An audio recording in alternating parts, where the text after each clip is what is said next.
കേട്ടോ ഗൈസ്. നമ്മളിപ്പോൾ പോകുന്നത് ബേക്കലം ഫെസ്റ്റിനാണ്. ഇപ്പോൾ ഇവിടെ ക്രിസ്മസ് ആയതുകൊണ്ട് വലിയ തിരക്കാണ്. ഇപ്പോൾ നമ്മൾ കാഞ്ഞങ്ങാട് എത്തിയിട്ടുണ്ട് ഗൈസ്. പിന്നെ നമ്മൾ കാഞ്ഞങ്ങാട് പകുതി എത്താനായി. ഒരു 10 മിനിറ്റും കൂടി കഴിഞ്ഞാൽ ബേക്കലം എത്തും. നല്ല മനോഹരമുള്ള ലൈറ്റുകൾ, കുറേ സ്വാമിമാരെല്ലാം നടന്ന് പോകുന്നുണ്ട്.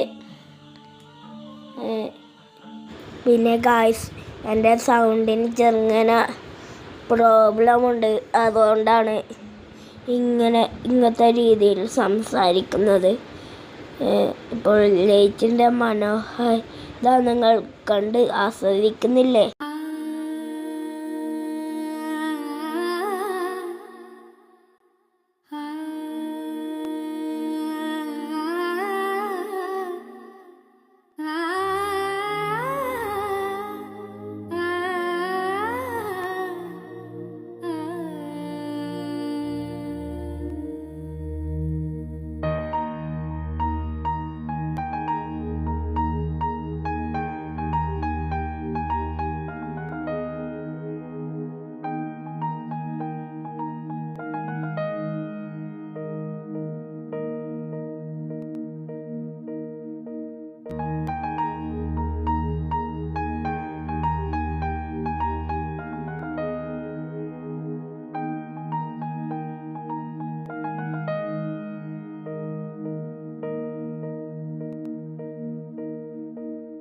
കടലിൽ കൺമഷി പോലെ കനവിൽ പെൺകിളി പോലെ കാത്തിരിക്കാൻ കൂട്ടുപോകും കുരുവികളെ, വയലിൽ നെന്മണി പോലെ ചിമിഴിൽ ചെറുതിരി പോലെ ഓർത്ത് വയ്ക്കാൻ കൂട്ടുപോരും കുയിലുകളെ, ഒരു കിളിമകളോട് വെറുതെ കഥ പറയുകയാണു മിഴികൾ, നറുനിലവൊളി വീണ കുളിരന ചോടിരാവിൽ. കടലിൽ കൺമഷി പോലെ കനവിൽ പെൺകിളി പോലെ കാത്തിരിക്കാൻ കൂട്ടുപോകും കുരുവികളെ, വയലിൽ നെന്മണി പോലെ ചിമിഴിൽ ചെറുചെറി പോലെ ഓർത്തു വയ്ക്കാൻ കൂട്ടുപോരും കുയിലുകളെ, ഒരു കിളിമകളോട് വെറുതെ കഥ പറയുകയാണ് മിഴികൾ, നറുനിലവൊളി വീണ കുളിരന ചൂടിരാവിൽ നീരനോളം ഇളകിയ കടലിൽ കൺമഷി പോലെ കനവിൽ പെൺകിളി പോലെ കാത്തിരിക്കാൻ കൂട്ടുപോകും കുരുവികളെ. റെയിൽവേ സ്റ്റേഷനിൽ ഇപ്പുറം വണ്ടി വെച്ചിട്ട് ആണ് നമ്മൾ ബാക്കിലേക്ക് പോകുന്നത്. ബാക്കിലും എത്തിയിട്ടുണ്ട്. മേൽപ്പാലം കയറിയുമ്പോൾ തന്നെ ഇത്ര മനോഹരമായ ബലൂൺസാണ് ഇവിടെ. അപ്പോൾ ഫെസ്റ്റിന് കയറേണ്ട ടിക്കറ്റ് എടുത്തു. ഫെസ്റ്റിൻ്റെ ഉള്ളിൽ കയറിയിട്ടുണ്ട്. അപ്പോൾ റൈഡ് എല്ലാം കയറാൻ ഒരു റൈഡ് നല്ല റൈഡ് ആണോ നോക്കുന്ന ആളുള്ളത്. അപ്പോൾ എൻ്റെ ക്യാമറമാൻ എന്ന് പറയുന്നത് എൻ്റെ അമ്മയാണ്. ഞാനും അച്ഛനും മുമ്പിൽ നടക്കുകയാണ്. ഇവിടെ എത്ര മനോഹരമായ റൈഡ്സ് കുറേ ഉണ്ട്. ആകാശത്തൊട്ടിൽ, പക്ഷെ എനിക്ക് ഇതിൽ കയറുന്നുണ്ട്. പക്ഷെ എനിക്ക് ഭയങ്കര പേടിയാണ്, അതുകൊണ്ട് കയറിയില്ല. എല്ലാം ഒന്ന് ചുറ്റി കണ്ട് വരാം എന്ന് വിചാരിച്ചു നടക്കാൻ തുടങ്ങി.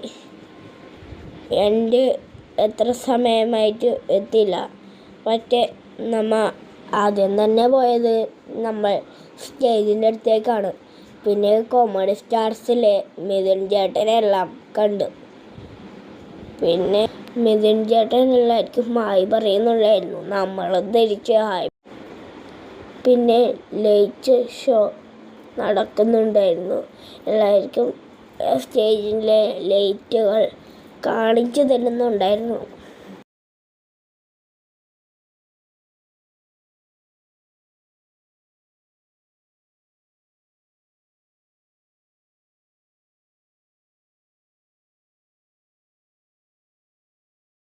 അടുത്തതായി പോയത് ഐസ്ക്രീം കോട്ടിലേക്കായിരുന്നു. ഐസ്ക്രീം കോട്ടിലേക്ക് പോകുമ്പോൾ അവിടെ നിന്ന് മായാജലം കളിക്കുന്ന ഒരു ഏട്ടനെ കണ്ടു. എനിക്ക് അവിടെ കയറി.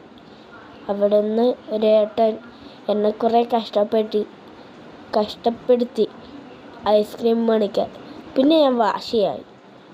പിന്നെ ഞാൻ ഐസ്ക്രീം മേടിച്ച് തന്നെ അടങ്ങുമെന്ന് വിചാരിച്ചു. പിന്നെ എനിക്ക് ആളം ദേശം ഇഷ്ടപ്പെട്ടു വരുന്നുണ്ടായിരുന്നു. പിന്നെ മാറ്റിക്കൊണ്ടിരുന്നു. ലാസ്റ്റ് എനിക്കത് തന്നു എന്ന് വിചാരിച്ചപ്പോൾ ആട്ടൻ അതും പറ്റിച്ചതായിരുന്നു. പിന്നെ എനിക്ക് തന്നു ഇല്ല. ഇപ്പോൾ ശരിക്കും എനിക്ക് തന്നു ഐസ്ക്രീം. പിന്നെ നമ്മൾ പോയത് ഫുഡ് കോർട്ടിലേക്കായിരുന്നു. അവിടെ നിന്ന് ഒരു ഗോബി മഞ്ചൂരിയും ഒരു പൂരിയും മേടിച്ചു. ഐസ്ക്രീം തീരുന്നില്ല.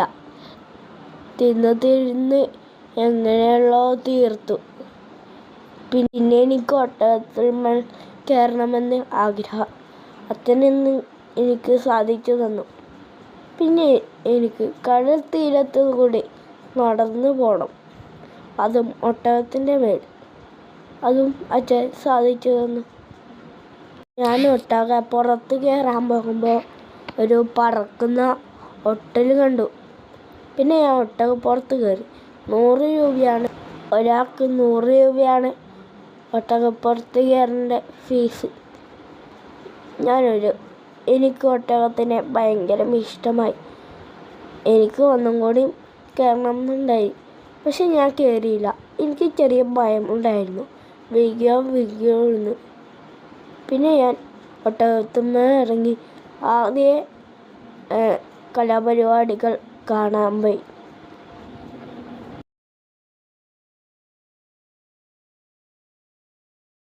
കുറച്ചു നേരം ഗാനമേള കണ്ട് വീട്ടിലേക്ക് തിരിച്ചു. പിന്നെ നമ്മളുടെ വീഡിയോ കാണുന്നവർ പലരും സബ്സ്ക്രൈബ് ലൈക്കും ചെയ്യാത്തവരാണ് കാണുന്നത്. പിന്നെ വീഡിയോ ഇടാൻ കുറച്ച് വൈകി, അതിന് ക്ഷമിക്കണം.